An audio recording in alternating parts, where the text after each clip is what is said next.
We live in interesting times. For the headlines.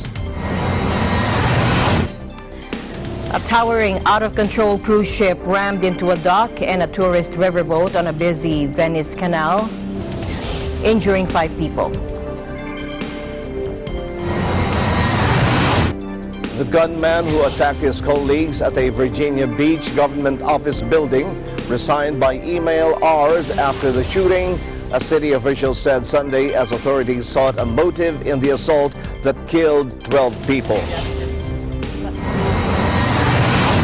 A senior North Korean official who had been reported as being purged over the failed nuclear summit with Washington was shown in state media on Monday enjoying a concert near leader Kim Jong-un. And U.S. President Donald Trump and First Lady Melania Trump were welcomed to Buckingham Palace by Queen Elizabeth II on Monday.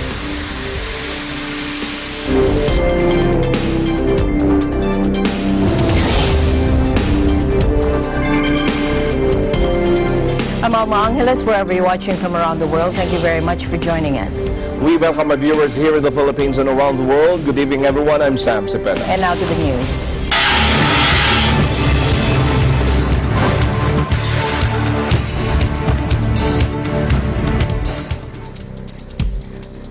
A cruise ship has struck a dock and a tourist riverboat on a busy canal in Venice. Italian media report at least 5 people have been injured in the crash. Take a look.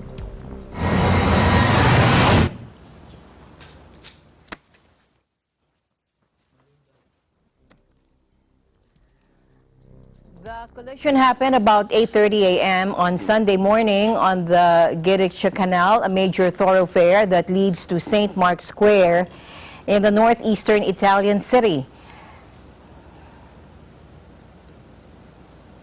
Video of the crash shows the cruise ship apparently unable to halt its momentum, plowing into the much smaller riverboat and the dock as dozens of people run away in panic.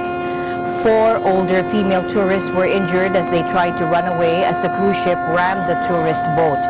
MSC Cruises, an international cruise ship line with its headquarters in Geneva, said the MSC Opera experienced a mechanical problem as it was docking at the passenger terminal.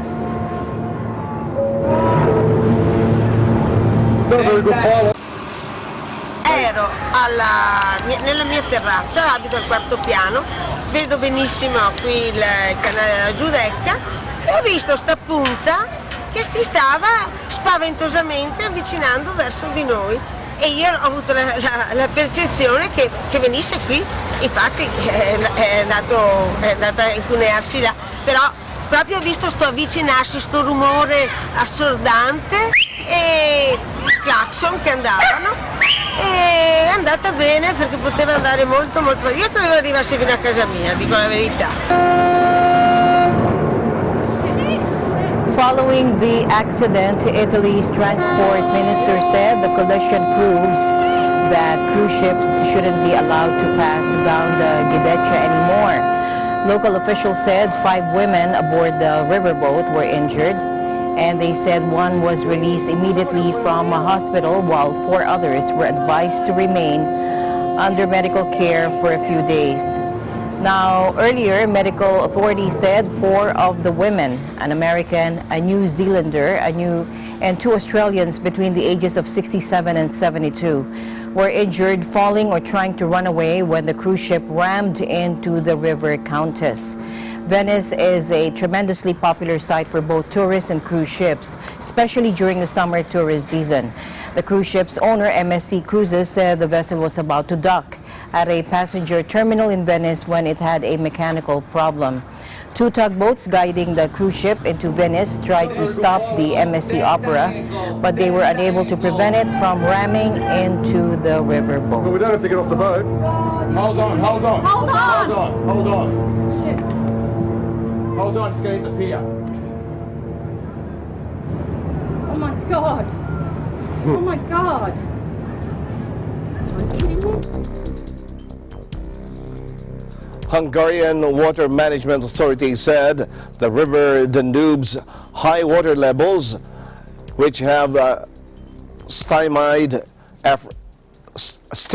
efforts to reach a sunken tour boat where 21 missing people could be trapped are falling.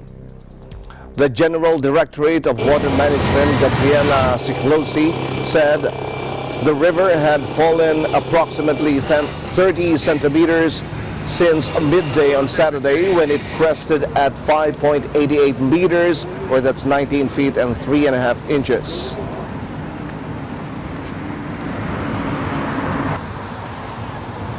A mai napra a mai nap déli óráira egy olyan 29-30 cm-rel már csökkent a vízállás, és a vízhozam is egy kicsivel kisebb, és egyelőre most úgy tűnik, hogy ez az apadás viszonylag gyors lesz majd. Divers may try to reach the wreck once the Danube falls to about 4 meters, which is expected on Wednesday, a week after a river cruise ship crashed into a tourist boat near the Margit Bridge in Budapest. The sightseeing boat was carrying 33 South Koreans and 2 Hungarian crew members when it collided. 7 people were killed, 7 were rescued, and 21 others are still missing.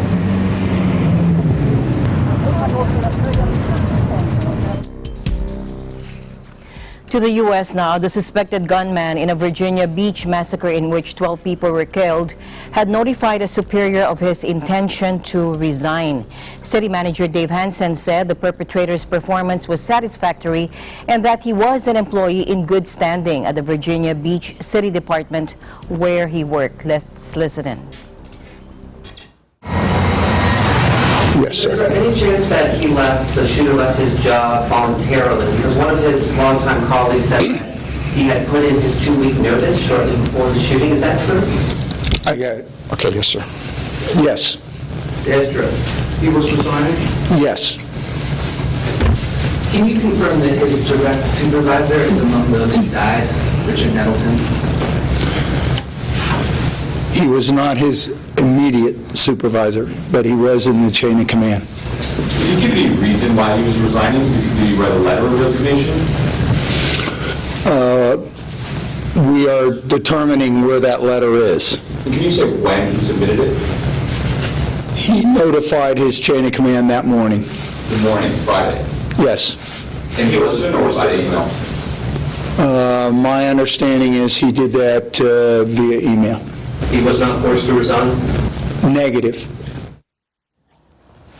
Officials gave no indication why 40-year-old Dwayne Craddock had notified a superior of his intention to leave his job as a civil engineer in the utilities department. To my knowledge, the perpetrator's performance was satisfactory, that he was in good standing within his department, and that there were no issues of discipline ongoing. We're looking as deep as we can into motives from work, personal motives, professional motives that could have happened. Right now, we're in the process of doing all this. Right now, we do not have anything glaring. There's nothing that hits you right between the eyes.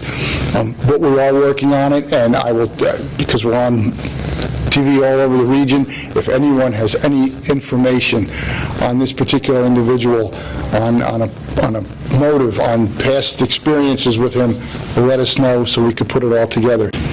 At this point of the investigation, we do not have any of the information that he was targeting anyone specifically. Craddock appeared to have had no felony record, making him eligible to purchase guns. Government investigators identified 2 .45 caliber pistols used in the attack, and all indicators were that he purchased them legally in 2016 and 2018. Working with Virginia Beach Police Department, State Police, and our partners with the FBI, we identified 2 weapons used in the shooting yesterday. Both weapons are .45 caliber pistols. One was purchased in 2016, one was purchased in 2018. Both pistols were purchased by the shooter, and all indications are they were purchased legally. In addition, ATF agents assisted local police with the search warrant at the shooter's residence. 2 other firearms were recovered from that location. One of the 2 has been identified, and of the one that has been identified, it also was legally purchased by the shooter. At this time, we're also working with our law enforcement partners to look at the ballistics from the weapons discharge, and also our ballistic network of NIBIN to see if they correspond with any other shootings. Two city workers said that they are lucky to be alive after coming face-to-face with the gunman during his rampage. Terry Inman, an account clerk in the city's public utilities department, said he turned around and saw Craddock standing there with a gun. And at that time, for some reason or another, I was impelled to say, "Dwayne, stop." Now, he wasn't looking at me at that time, but I was impelled to say, "Dwayne, stop," which I did. And at that point in time, he turned and looked straight at me, but he didn't see me. Looked straight in my face, and he did not see me standing there. Because he didn't raise the gun. He didn't even make an indication that he saw anyone there. On my way out of the building, I came across a man walking with a gun who I recognized as a co-worker from the engineering department. And it did not seem like, it seemed like he was part of a drill by the gun that he was carrying and the way he was walking. He briefly made eye contact with me, but did not point the gun at me. The gunman kept going the direction that he was walking when I saw him. We went back. I went back to go get the gentleman that I was with earlier, and when I went back to my desk, we noticed that the gunman had come back through the office again, and we made eye contact again, but he again did not point the gun at me or try to shoot me. The only reason I can think that he did not shoot me or didn't aim at me is because he and I used to walk in from the parking lot together in the morning. We parked in a similar location in the parking lot in the morning, and we would make small talk when we were coming in the morning.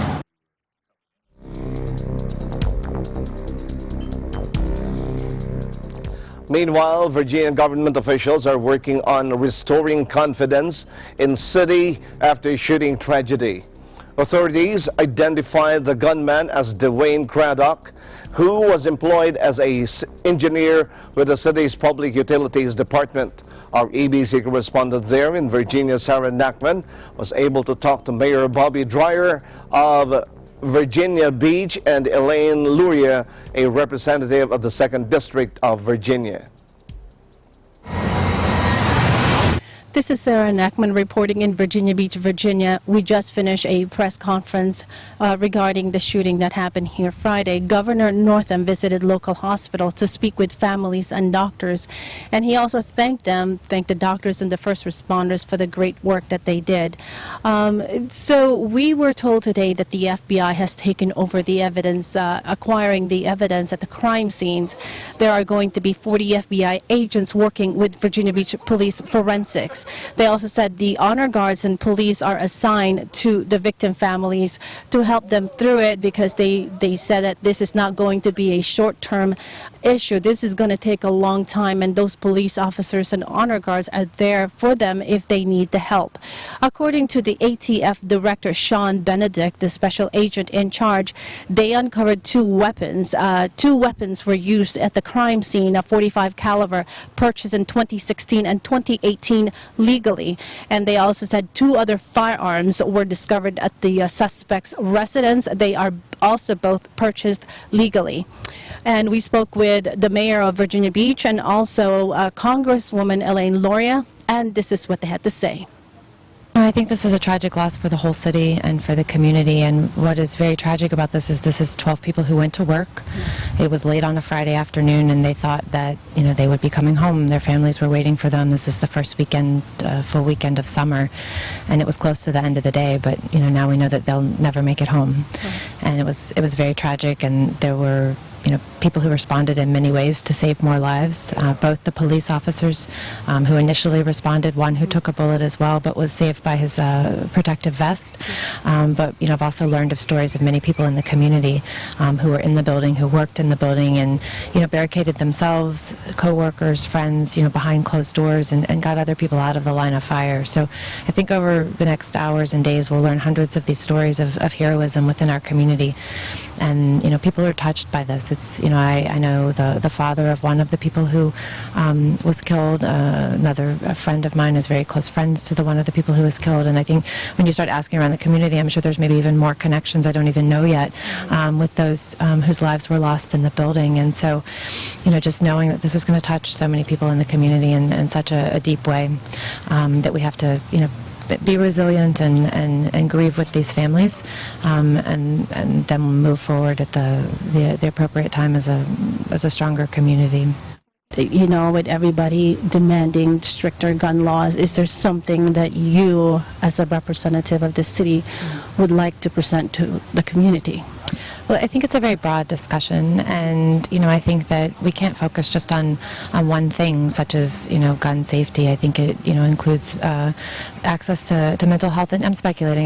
We don't know any details yet about the suspect's motives at all, but I think it's a broad discussion, and it's a difficult discussion that we need to have about how to prevent these types of things from happening in the future. And I've already spoken to the police chief, Chief Severa, and he's said in the past that we have to do better to keep our community safe. And I know that at the right time, it will be a time to come together for a broad discussion. And we're here as federal, but there's the federal, state, local. We've all been here. We're all small pieces of a very large puzzle for this. So I think that the real thing is focusing on when it's the right time to have that discussion and figure out what all the resources are. And they're not all policy related, but some might be that we can do to work together across all levels of government. I'm here with the mayor of Virginia Beach, Bobby Dyer. How are you, sir? I'll tell you what, this is a very sad moment. It's a very reflective moment. And, we grieve with the people we lost and with their families. What are you going to do for residents to deal with this, including children in maybe in elementary school, middle school, high school, that may be scared of what happened on Friday? We're going to be very proactive about getting the right people in to intervene and, rectify any situations. We already had counselors come in. We have to restore confidence in the city. Virginia Beach, we've always been regarded as a very safe city. And this was a most unfortunate catastrophe that happened to us. But once again, like I said, this is not going to define us because the city of Virginia Beach, the people are so, giving and wonderful, and I think it's going to become evident as we go forward, the type of city we are. That's how we're going to define ourselves. Tomorrow is Gun Violence Awareness Day. Mm-hmm. Is there something that is going to be done for that in the city of Virginia Beach? Yeah, I believe so.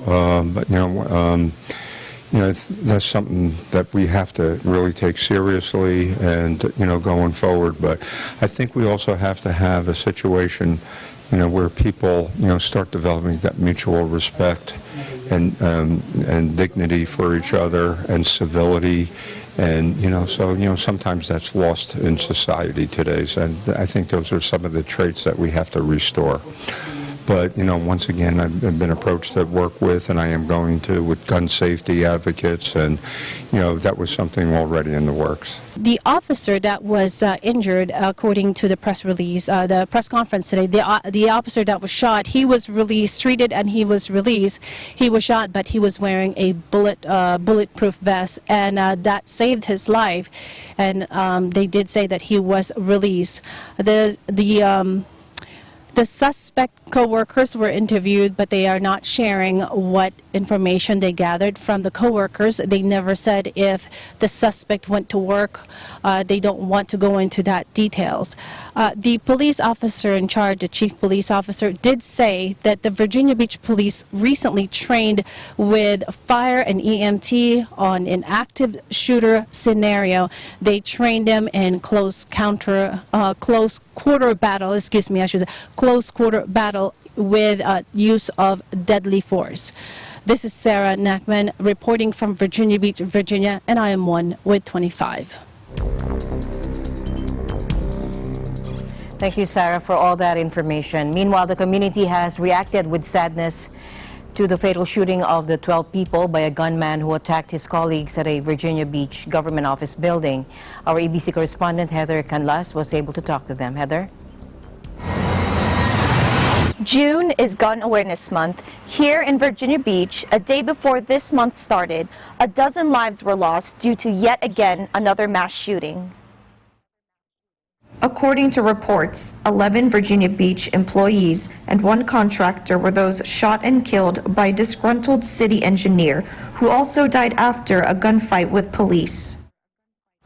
We asked residents of Virginia Beach how they feel about the tragedy that happened so close to home and what message they have for lawmakers with regards to implementing stricter gun laws.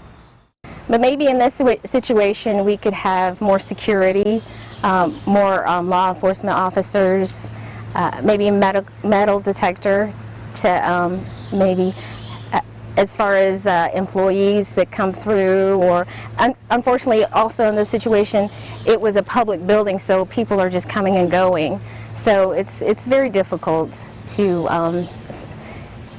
solve that kind of situation.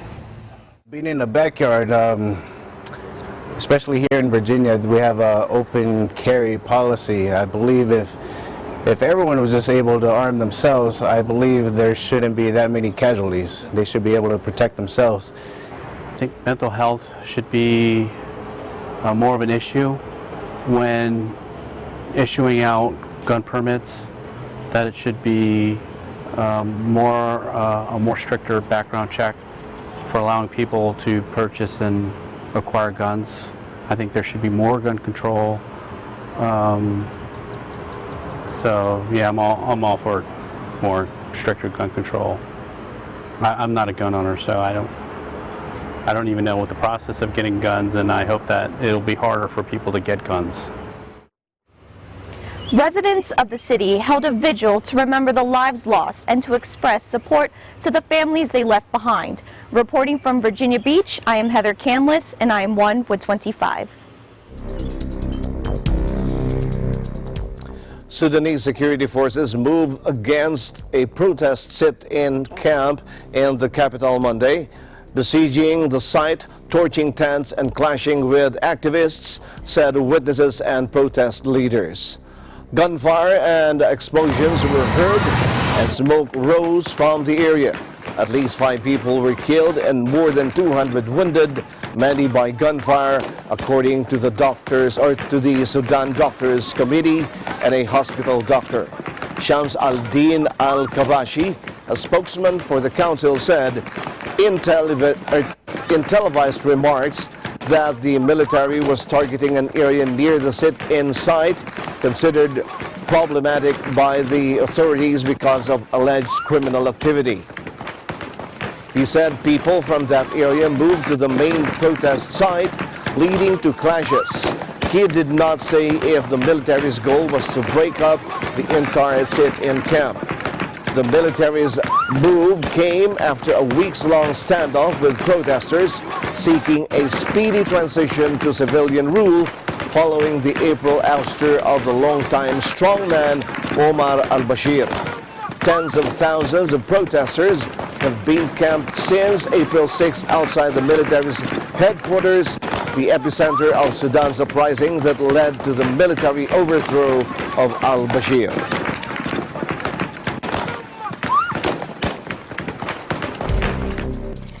Welcome back. President Trump arrived in Britain on Monday for a largely ceremonial visit meant to strengthen ties between the two nations.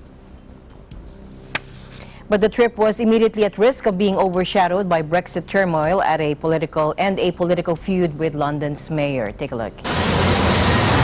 Even before Air Force One touched down north of London, Trump unleashed a Twitter tirade against London Mayor Sadiq Khan, leader of the world city, where Trump will stay for 2 nights while partaking in a state visit full of pomp and circumstance. The move came after a newspaper column in which Khan said Trump didn't deserve red carpet treatment in Britain and was, quote, one of the most egregious examples of a growing global threat from the far right to liberal democracy. At Sadiq Khan, who by all accounts has done a terrible job as mayor of London, has been foolishly nasty to the visiting president of the United States, by far the most important ally of the United Kingdom, Trump wrote just before landing.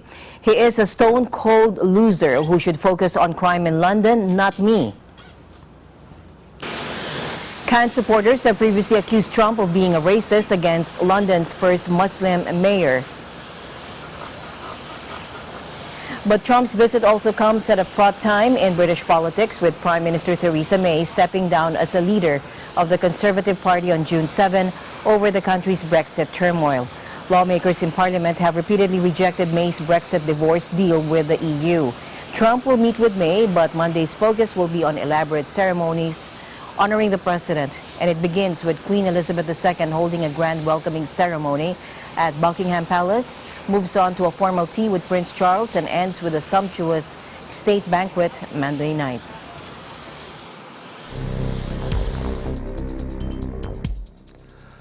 President Donald Trump said he may meet this week with conservative British politician Boris Johnson during a state visit to the United Kingdom, days after he suggested he'd support Johnson's effort to replace Theresa May as Prime Minister. Wading into British domestic politics, Trump said Johnson was a friend of mine and added he may also meet with another pro-Brexit politician, Nigel Farage, during his visit. He was speaking as he was about to leave the White House to fly to London. I think it'll be very important. It certainly will be very interesting. There's a lot going on in the UK, and I'm sure it's going to work out very well for them. As you know, they want to do trade with the United States, and I think there's an opportunity for a very big trade deal at some point in the near future, and we'll see how that works out. Well, I may meet with him. He's been a friend of mine. He's been very nice. I have a very good relationship with him. I have a very good relationship with Nigel Farage, with many people over there, and we'll see what happens, but I may meet with him. They want to meet. We'll see what happens. Trump also fired back at London Mayor Sadiq Khan, who called the U.S. leader a global threat ahead of his trip. He said he had no interest in meeting Khan. Let's listen in. No, I don't think much of him. I think that he's the twin of de Blasio, except shorter. De Blasio, a Democrat, is a long-shot candidate in the 2020 presidential race. Khan supporters have previously accused Trump of being a racist against London's first Muslim mayor.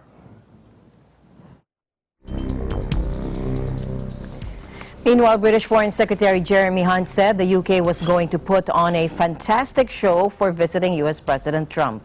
Speaking to Sky News after greeting Trump and First Lady Melania Trump upon their arrival in the UK on Monday, Hunt acknowledged that Trump was a very controversial president.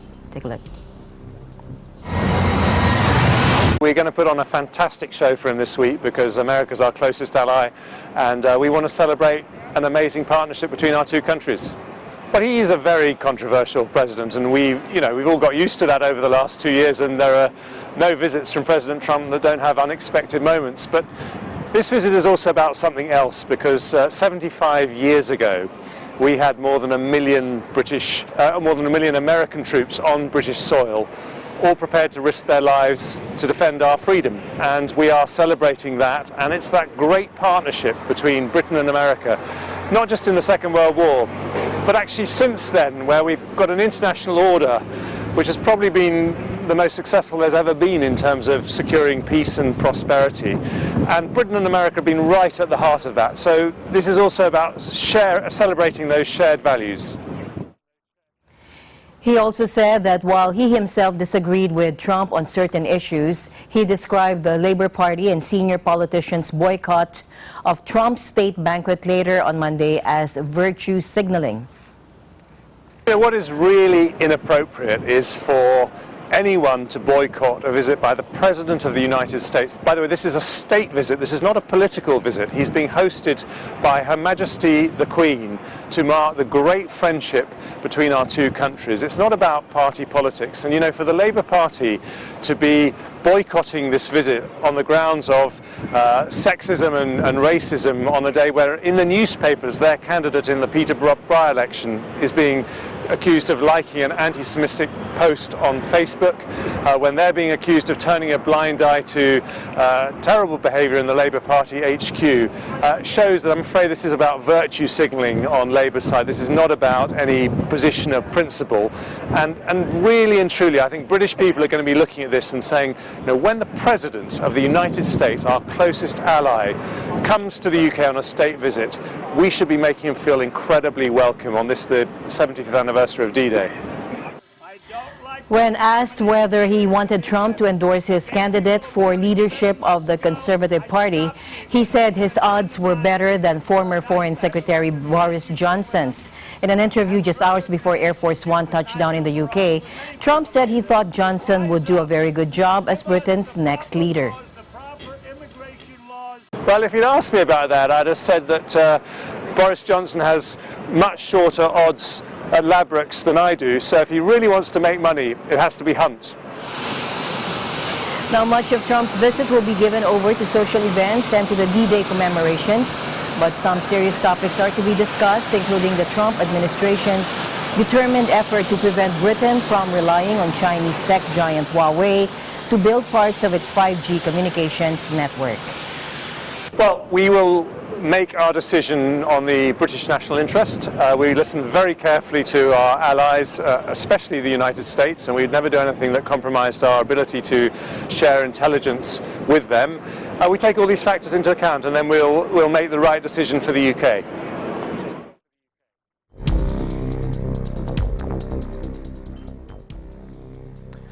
U.S. President Donald Trump and First Lady Melania Trump were welcomed to Buckingham Palace by Queen Elizabeth II on Monday. The Trumps will begin their two-day state visit with a reception and lunch at the palace. Trump is expected to be greeted with significant protests throughout his time in London. The lunch with the monarch should largely be free of the thorny political issues that await Trump later in his visit to London, including meeting with Prime Minister Theresa May just days before she steps aside as the head of her political party.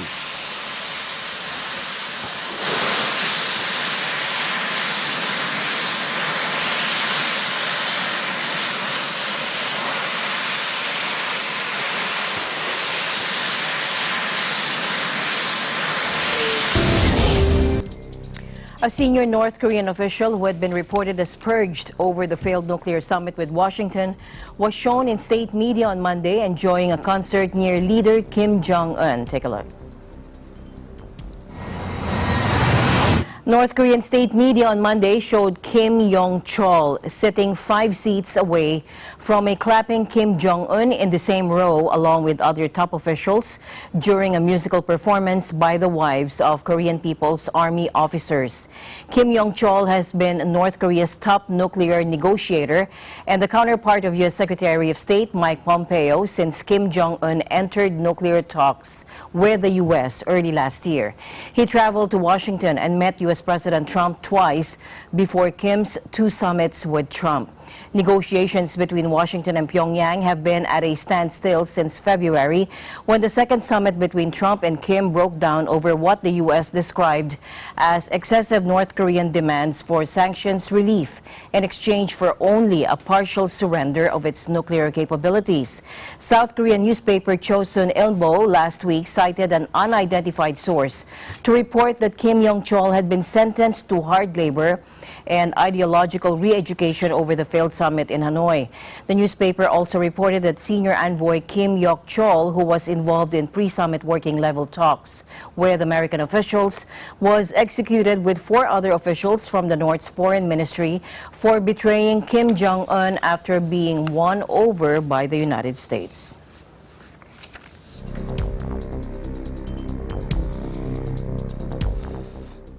Acting U.S. Defense Secretary Patrick Shanahan said that the international community will not accept anything less than the complete denuclearization of the Korean peninsula.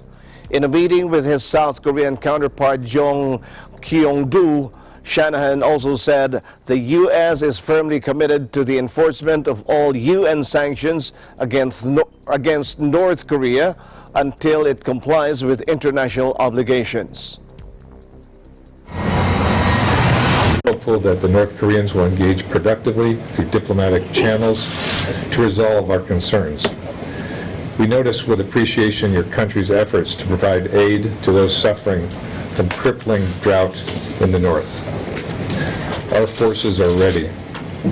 We stand united and firmly committed to the enforcement of all United Nations sanctions against North Korea until they comply with their international obligations.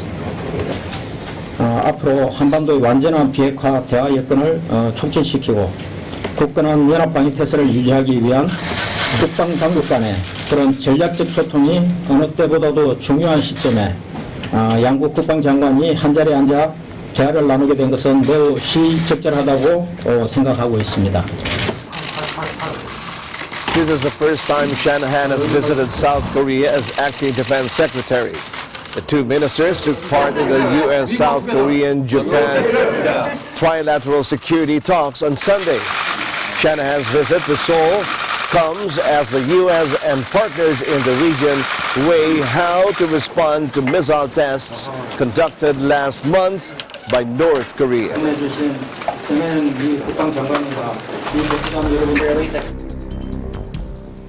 Meanwhile, China's defense minister is warning its military will resolutely take action to defend Beijing's claims over Taiwan in the South China Sea.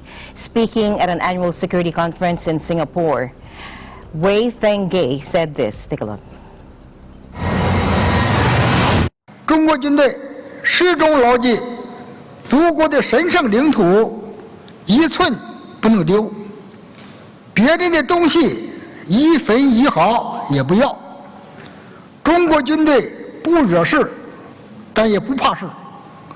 如果有人铤而走险，突破我们的底线，中国军队必将断然出手，打败一切来犯之敌。中国在自己领土上开展建设，是主权国家的正当权利。中国在岛礁上搞一点防卫的设施，是为了自卫。 有了威胁，才有自卫。面对超强无备的军机、军舰，合作需要双方的共同努力，而斗争只要一方挑起，就会开始。中方希望美方与我们相向而行，不冲突，不对抗，相互尊重，合作共赢。 推动中美关系沿着正确的轨道向前发展。 The PLA stands for the People's Liberation Army.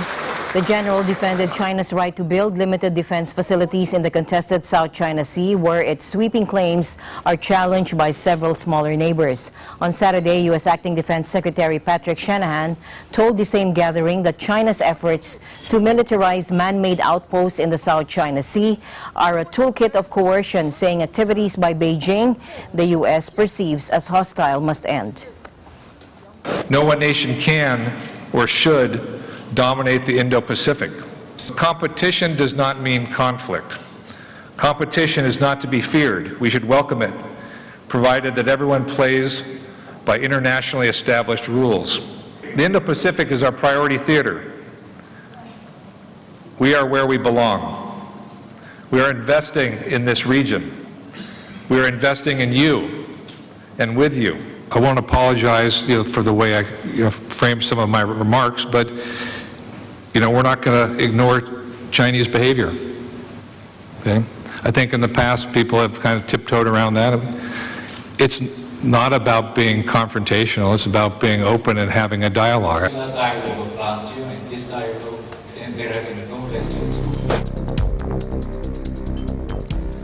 Thai authorities are investigating a fire that roared through Bangkok's popular Chatuchak weekend market, destroying dozens of the small shops crammed inside. Bangkok's Fire Emergency Service said that the fire started Sunday evening and affected numerous stalls spread across about 1,000 square meters, or that's 10,764 square feet. No injuries were reported. The sprawling and densely packed Chatuchak market sells a wide variety of goods spread across thousands of stalls, from clothing and handicrafts to paintings and live animals. It is popular with Thais and tourists alike. Video posted by social media users showed intense flames raging from the single-story market as onlookers watched nearby.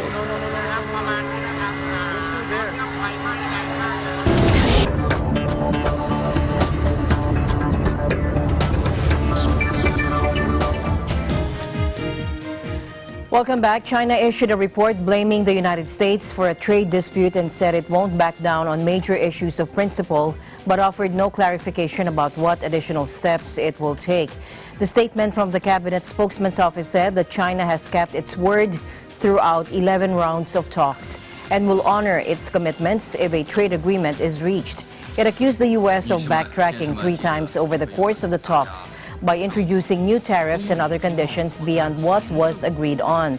Commerce Vice Minister Wang Shouwen fired back at U.S. accusations that Beijing made last-minute changes to a working agreement during the last round of talks earlier this month, saying in English that nothing is agreed until everything is agreed. Take a listen. 女士们、先生们、记者朋友们，大家上午好。中美经贸磋商严重受挫，它的原因，它是因为美国将2000亿美元的产品关税由加征的关税由10%提到25%，又启动了3000亿美元进口产品的征税的这种有关的程序，而且滥用国家安全的这种例外，将中国的一些企业纳入到出口管制的实体清单。近期呢，美方的高级官员表示，中方在磋商中立场倒退。谈判桌上的一切都只是讨论，不存在协议，也就不存在所谓的立场倒退。谈判里面，大家经常说 ，Nothing is agreed until everything is agreed。 Earlier, U.S. Secretary of State Mike Pompeo criticized China on trade and urged Switzerland to be cautious over the security implications of its trading with Chinese companies. He was speaking in Bellinzona at a news conference alongside his Swiss counterpart, Ignacio Cassis. Swiss companies the same access inside of China. There are other countries that seek to undermine the way that we do business. China is one such nation. Its ambitions are on full display here in Switzerland. Under the free trade agreement that went into force in 2013, China has gained an extensive presence here, while denying Swiss companies the same access inside of China. As I've said before, the United States welcomes China's participation in the global economy as long as it plays by the rules. But we encourage our Swiss friends and partners to recognize that the security risks associated with many of China's economic activities, and we discussed that at some length today. So as to cause changes, The intensifying U.S.-China trade war and rising fuel prices will continue to bog down airline profits this year, the International Air Transport Association said at its annual general meeting in Seoul. The warning came at the annual meeting of global airlines in Seoul, where it was revealed that 2019's collective net profit was forecast to be $28 billion, down from an outlook of $35.5 billion released in December. The grim outlook was driven by rising costs around the board, including labor and fuel and infrastructure, the IATA or IATA said, adding the worsening trade war between the two global powers was not helping. Passenger demand is robust, but trade wars and protectionist measures are taking their toll on the cargo business. and rising costs for fuel, labor, and infrastructure are squeezing margins. Looking to the future, the outlook is optimistic. Demand is forecast to double.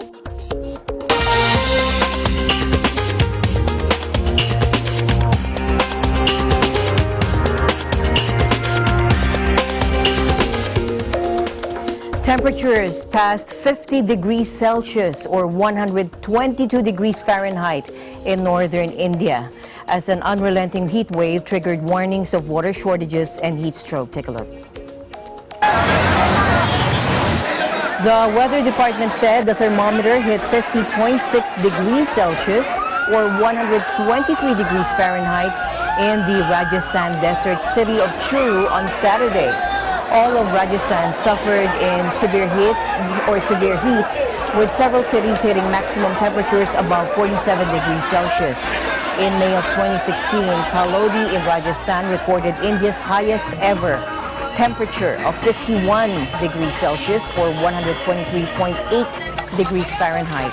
The Indian Meteorological Department said severe heat could stay up for a week across Rajasthan, Maharashtra, Madhya Pradesh, Punjab, Haryana, and Uttar Pradesh states.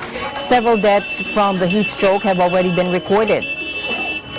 A red alert severe heat warning has been issued in the capital, New Delhi, as temperatures passed 46 degrees Celsius and residents were advised not to go out during the hottest hours of the day.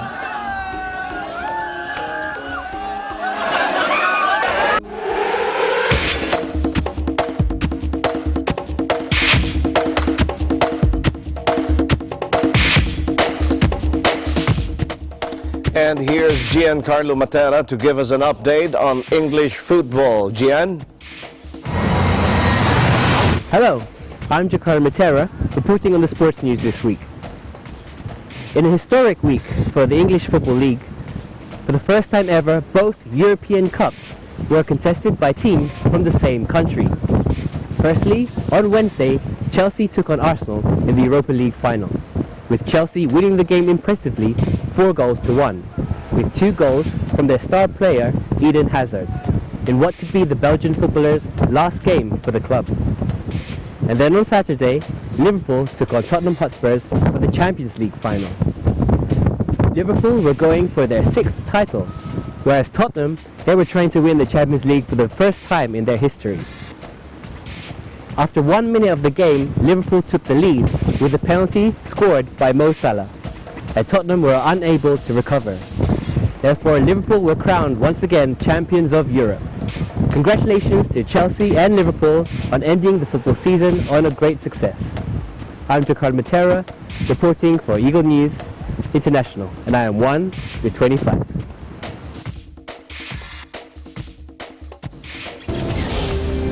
Thank you, Gian. Thank you, Gian. Don't forget to like us on Facebook, follow us on Twitter and Tumblr. Also check out our boards on Pinterest and pictures on Instagram. I'm Sam Zepeda. Thanks for joining us. And that's it for tonight's broadcast. I'm Alma Angeles and we're 1 with 25.